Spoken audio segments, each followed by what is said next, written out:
Hello friends, welcome to all of you in my channel JT mathematics. आज अपन next theorem करेंगे। एक theorem कल अपन ने कर ली थी। थ्योरम है सिद्ध कीजिए, ये थ्योरम है सिद्ध कीजिए कि वलय आर शून्य भाजक रहित होगी यदि और केवल यदि आर में निरसन नियम लागू होता। Prove that a ring R is without zero integer if and only if the cancellation law hold in R। तो क्या दिया हुआ है अपन को? रिंग दी हुई है विदाउट जीरो डिवाइजर। तो अपने को क्या दिया हुआ है कि भाई अगर R है, जो R है वो विदाउट जीरो डिवाइजर है, तब R में कैंसिलेशन लॉ लागू होता है ना। और R में अगर कैंसिलेशन लॉ लागू होता है, इसका मतलब R के विदाउट जीरो डिवाइजर शून्य भाजक रहित वाले है। कैंसिलेशन लॉ क्या होते हैं? दो होते हैं, एक तो लेफ्ट कैंसिलेशन लॉ, एक राइट कैंसिलेशन लॉ।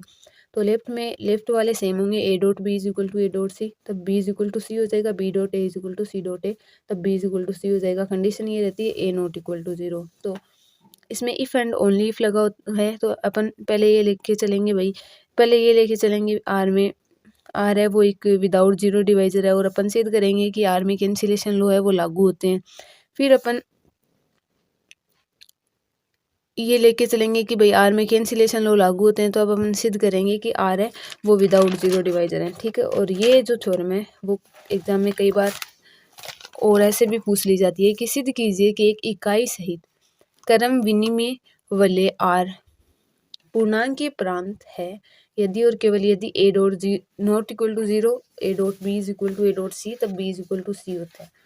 तो इसमें अपने को ज़्यादा कुछ नहीं दिया कि भाई इसमें इकाई सहित आइडेंटिटी और क्रम विनिमय कम्यूटेटिव और इंटीग्रल डोमेन दिया है अपने को।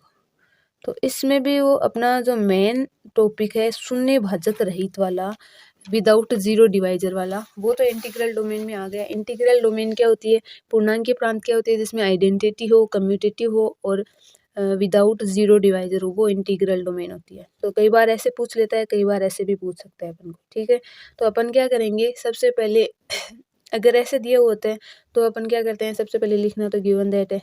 सबसे पहले लिखेंगे कि आर है वो एक विदाउट जीरो डिवाइजर है, अर्थात जब A dot B is equal to zero है, इसका मतलब या तो ए जीरो है या फिर बी जीरो है, एक चीज़ तो जीरो है। ठीक है, और अब अपन को प्रूव क्या करना है कि भाई आर में कैंसिलेशन लॉ लागू होता है। तो आर में कैंसिलेशन लॉ लागू होता है, अपन ये लेके चलेंगे और B is equal to C दिखा देंगे कि भाई A dot B is equal to A dot C लेके चलें। अब इसमें माइनस करा देंगे कि ए डॉट बी में माइनस का ए डॉट सी करवा दिया, और इधर भी ए डॉट बी में माइनस का ए डॉट सी करवा दिया। तो ये तो आइडेंटिटी बन गई, ये अपना ए डॉट बी, और इस माइनस ए डॉट सी को अपन प्लस ए डॉट माइनस सी लिख सकते हैं। प्रीवियस जो थ्योरम की थी उसमें अपन ने ये प्रॉपर्टी पढ़ी थी, और ये हो जाएगा अपना यहाँ पे ए डॉट सी था, तो A dot C minus A dot C identity हो जाएगा। इसको अपन मल्टीप्लिकेशन योग पर मल्टीप्लिकेशन के बंटन नियम से जो A dot B plus minus C लिख सकते हैं इज इक्वल टू जीरो हो जाएगा। इसका मतलब A dot B minus C is equal to zero हो जाएगा। जो अपने देखा है कि भाई आर है वो एक विदाउट जीरो डिवाइजर है, इसका मतलब इनमें से एक तो जीरो होगा। लेकिन अपन ने ये लिया किसके लिए? ये ए नॉट इक्वल टू जीरो के लिए लिया है, इसलिए ए तो जीरो हो नहीं सकता। इसका मतलब बी माइनस सी जीरो होगा। अब यहाँ के स्टूडेंट एक गलती करते हैं, B minus C is equal to zero, इसका मतलब B is equal to zero, sorry B is equal to C. ऐसा नहीं होता। ऐसा अपन जो नॉर्मल मैथ चलते हैं उसमें तो कर सकते हैं, इसमें अपन को ऑपरेशन लगाना होता है। बी माइनस सी है तो इसमें प्लस सी ऐड करते हैं दोनों तरफ, तो ये तो इधर तो इसमें एसोसिएटिव लगता है, तो ये इधर आ जाती है और ये सी हो जाता है, तो ये ज़ीरो हो जाता है, ये बी प्लस ज़ीरो बी और ये सी अंत है। ठीक है, और ये लेके चले थे, ये अपन को प्रूव करना था, ये अपना प्रूव हो गया है ना। अब इसका क्या करेंगे, ये तो अपने पास सीधा पार्ट हो गया। अब इसका क्या लिखेंगे कि भाई कन्वर्सली लेके चलेंगे, कन्वर्सली लेके चलेंगे। इसमें ये दिया हुआ हो तो भी अपने को इधर तो दिया हुआ तो सेम रहेगा। अपने को ये थ्योरम आए तब तो अपन इसमें given that R without zero divisor लिख देंगे। अगर इसमें ये थ्योरम आए तो अपन ये तीनों चीज़ ले लेंगे, और अपन को इसको प्रूव करने के लिए सिर्फ विदाउट जीरो डिवाइजर की जरूरी है, जो यहाँ दिया हुआ है तो हो जाएगा। अब कन्वर्स प्रूव करेंगे कि भाई इधर वाला दिया हुआ है और इधर वाला सत्य है, ये करना है अपन को। तो अपन क्या करेंगे, अब अपन मान के चलेंगे कि भाई आर है वो कैंसिलेशन लॉ को सेटिस्फाई करता है, अर्थात A dot B is equal to A dot C है, तब B is equal to C है ना। ये अपन को लेके चलना है, ठीक है।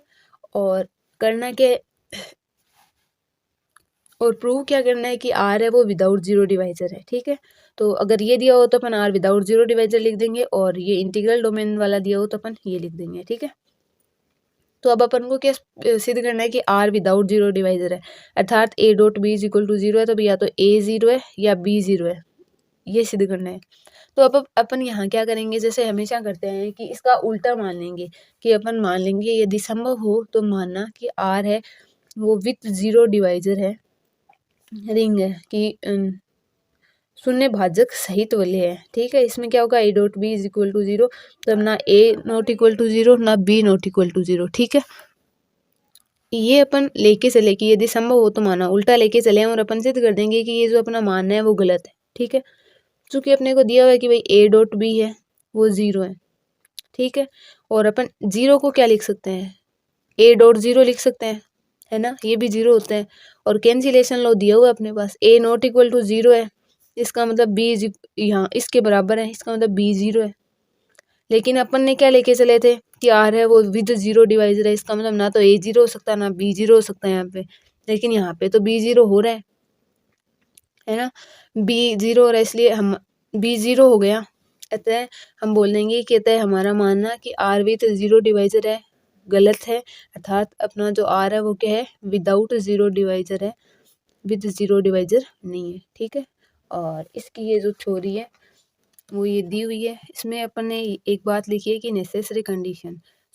तो ये आप लिखो तो लिख देना, नहीं लिखो तो भी कोई खास बात नहीं, लेकिन गलत नहीं लिखना है। अगर आपको पता नहीं चल पा रहे हैं कि नेसेसरी कंडीशन कौन सी है और सफिशिएंट कंडीशन कौन सी है। नेसेसरी में क्या होता है कि अगर नेसेसरी इसमें ये है कि अगर मतलब ये शून्य भाजक रहित है ना, तो इसमें कैंसिलेशन लॉ लागू ही होता है, ये आवश्यक है। अगर कैंसिलेशन लॉ के लिए शून्य भाजक रहित होना आवश्यक है, लेकिन सफिशिएंट नहीं है। हो सकता है कि ये शून्य भाजक हो भी नहीं भी हो, ठीक है। लेकिन जो सफिशिएंट कंडीशन होती है ना, उसमें मतलब उतना काफ़ी होता है, उसके अलावा और प्रॉपर्टी नहीं चाहिए होती, लेकिन उसमें अपने को इतना ज़्यादा जाना नहीं है। ये अपन नहीं भी लिखेंगे तो भी कोई फ़र्क नहीं पड़ेगा। तो अपन को ये थ्योरी है, और इसके आगे अपनी ये थ्योरी है। और ये अगर आपको नोट्स के रूप में चाहिए हो तो डिस्क्रिप्शन में जो नंबर दिए हुए हैं उन पे आप व्हाट्सअप कर देना, मैं आपको नोट्स PDF फॉर्म में अवेलेबल करवा दूँगी, ओके।